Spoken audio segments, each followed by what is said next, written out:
my concern is how do you kind of make a balance and not to kind of confuse you, overwhelm your students.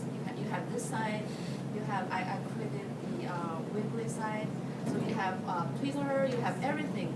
How do you maintain the balance that you are not lost and you use your time very effectively, efficiently, and your students will use their time efficiently? I just want to try to get the balance. Well, students, they will never be overwhelmed with technology. We are overwhelmed, the teachers. And we have, let's face it, let's be honest about that. The students are not. They are digital natives. They know how to do it. And they do it so fast. And, you know, I don't want to be rude, but if you look at the younger teachers who have grown up with this technology, we have difficulty getting their attention all the time because they're all the time doing other things at the same time. They're doing 5 different things at the same time and listening to you, doing this and that. We are the ones who will be overwhelmed. Don't worry about that. The students will handle that because that is something for them natural.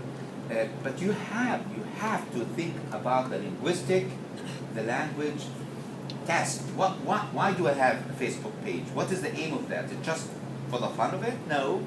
What purpose does it serve you? For me, to communicate with the students, to make sure that they are connected together, and that they post daily or weekly posting there, either in the target language, in my case it's a FSS seminar in English, and they do that. They do it all the time. I have a blog.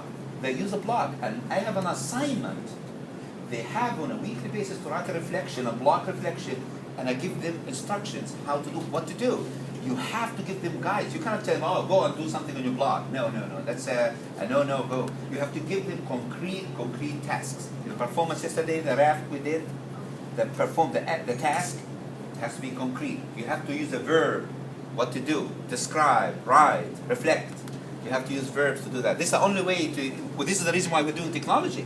Not because of all the, I have a phone, this and that. It looks fancy, but it's not. It's just what I do with it. And this is what we are doing here. It's not the technology itself. So what do we do with technology? And to continue your point, I want to say, I want to make it very clear that the aspect of Facebook that I just showed you is for my own professional development. And that is something that we always have to take into consideration, is that we have to continue to develop professionally. And unfortunately, that task is a lot more difficult. What makes it difficult these days is the great proliferation of materials that you see out there. There's so much out there, and you can very easily get overwhelmed.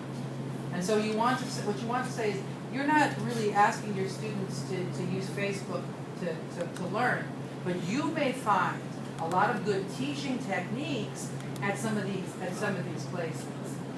But the one difference I would say from the ones I've shown you so far is the tuxedo. Because I think the tuxedo does have appeal to the students. Because once you have them make their tuxedo and everything like that, you could say, hey, by the way, did you know that the creator of tuxedo is on Facebook? And also, in your own culture, how many actors or actresses or singers or people that are famous that your students follow, that would enjoy, how many of those have Facebook pages? Many of them have Facebook pages. And so what you can do is go and take a look and just kind of monitor it and see what the kind of language it is, see if it's appropriate for you as a teacher to recommend it. Because you have to keep that into consideration too. Because this is very sensitive when we're talking about young children.